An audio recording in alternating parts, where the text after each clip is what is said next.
Bismillahirrahmanirrahim. Assalamu alaikum. Welcome to NG Khan Academy ETA Guideline. In this lecture, we are going to start chapter number 11, digestion. तो इस पहले lecture में आप digestion की definition सीख लें, टाइप ऑफ डाइजेशन सीख लें और फिर देखिए कि जो हमारे पास डाइजेशन का प्रोसेस है उसमें डाइजेस्टिव ट्रैक्ट यानी GIT गैस्ट्रो इंटेस्टिनल ट्रैक्ट कौन कौन से पार्ट्स हैं, कहाँ पे डाइजेशन होती है और कहाँ पे नहीं। ईटा पॉइंट ऑफ व्यू से ये इंतहाई इंपॉर्टेंट। अब गौर से देखें, द वेरी फर्स्ट थिंग कि जो हमारे पास प्रोसेस ऑफ डाइजेशन है इसको हमने डिफाइन कैसे करना है। गौर से देखें, this is actually the process are the conversion of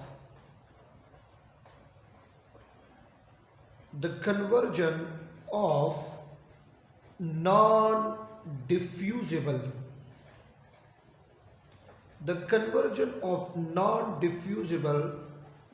large complex molecules into small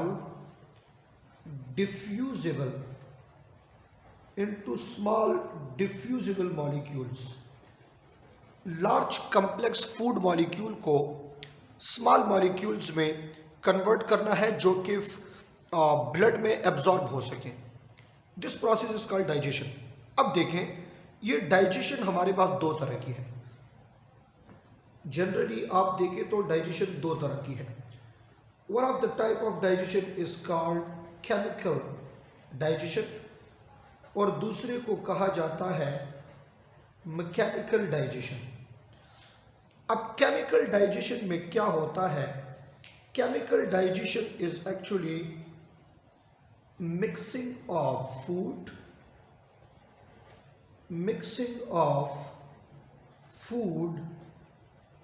with chemicals।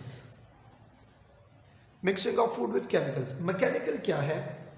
This is physical breakdown. Physical breakdown का क्या मतलब है? इसमें जो मॉलिक्यूल्स होते हैं वो फिजिकली यानी लार्ज पार्टिकल्स हैं, लार्ज कम्प्लेक्स मॉलिक्यूल्स हैं, फूड पार्टिकल्स हैं, तो उसकी ब्रेकडाउन होगी, स्मॉल मॉलिक्यूल्स में उसकी कन्वर्जन होगी। अब आपने ये देखना है MCQs पॉइंट ऑफ व्यू से, ये ज़्यादा इंपॉर्टेंट है ये पॉइंट कि मैकेनिकल डाइजेशन कहाँ पे होती है और केमिकल डाइजेशन कहाँ पे होती है। इसके लिए पहले हम देखते हैं GIT यानी gastro intestinal tract. GIT gastro intestinal tract. अब देखें, ये जो गैस्ट्रो इंटेस्टिनल ट्रैक्ट है ये स्टार्ट होता है कहाँ से? माउथ से। फिर माउथ के बाद ये फूड आ जाता है फेरिंक्स में, which is the part of both digestive and respiratory tract. Pharynx के बाद ये आ जाता है ईसोफेगस में। ईसोफेगस के बाद ये आ जाता है स्टमक में।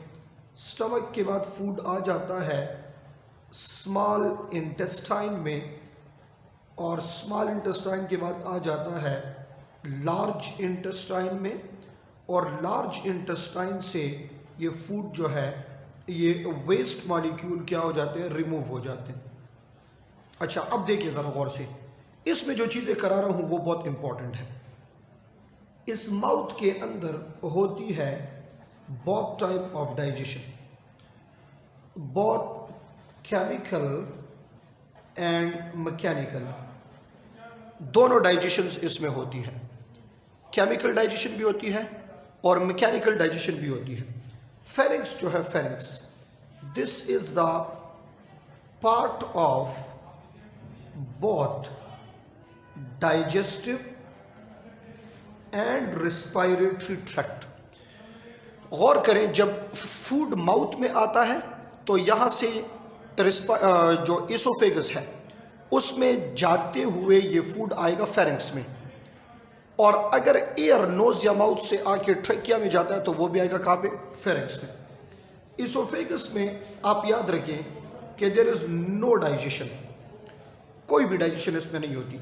सिर्फ ये एक पाथवे है from oesophagus, from mouth, from pharynx to stomach.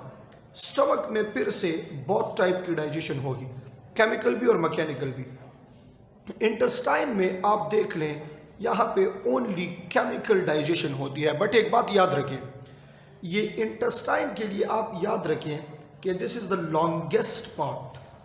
Longest part of our digestive tract, और इस पार्ट में आपको most of the chemical digestion ये इसमें होगा। Most of the chemical digestion ये होता है किस चीज़ में? स्मॉल इंटेस्टाइन में।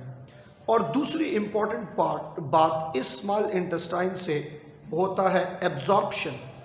एब्जॉर्प्शन वैसे स्टमक से भी थोड़ी बहुत होती है, बट वो लिटिल अमाउंट, और most of the absorption into the blood ये होता है from small intestine. Large intestine is responsible for collection, किस चीज़ की कलेक्शन? Collection of waste. ये वेस्ट इसमें कलेक्ट होकर फिर बॉडी से क्या हो जाते हैं? रिमूव हो जाते हैं। तो आपने एमसीक्यूज के लिए ये याद करना है कि इस पूरे डाइजेस्टिव ट्रैक्ट में कहाँ पे केमिकल और कहाँ पे मैकेनिकल डाइजेशन होती है, कहाँ पे डाइजेशन बिल्कुल होती नहीं है, कहाँ से एब्जॉर्प्शन होती है और कहाँ कलेक्शन ऑफ वेस्ट होता है। इन सब को, ये जो हमारे पास माउथ से लेकर लार्ज इंटेस्टाइन तक, इन सब पार्ट्स को हमने अब एक एक करके डिटेल से पढ़ना है कि माउथ में डाइजेशन कैसे होती है, फिर इन सब पार्ट्स के structure as well as function, ये सारी चीज़ें हमने डिटेल से पढ़नी है। This is introduction to digestion and gastrointestinal tract. In this chapter we are going to learn the anatomy, the structure of gastrointestinal tract of human body and how food is digested in gastrointestinal tract of human body। ये जो points इस introduction में कराए हैं, they are very important for ETA MCQs। तो कोशिश करें कि जो इसके प्रैक्टिस MCQs हैं वो आप ज़रूर अटेम्प्ट करें। इस चैप्टर के प्रैक्टिस MCQs में अक्सर स्टूडेंट्स को प्रॉब्लम होती है। ये लेक्चर्स देखने के बाद जब आप इसको NGCon Academy के MCQs करेंगे तो इंशाल्लाह आपको प्रॉब्लम नहीं होगी और ईटा में आप आसानी इसको कर पाएंगे। In the next lecture we are going to start digestion in mouth.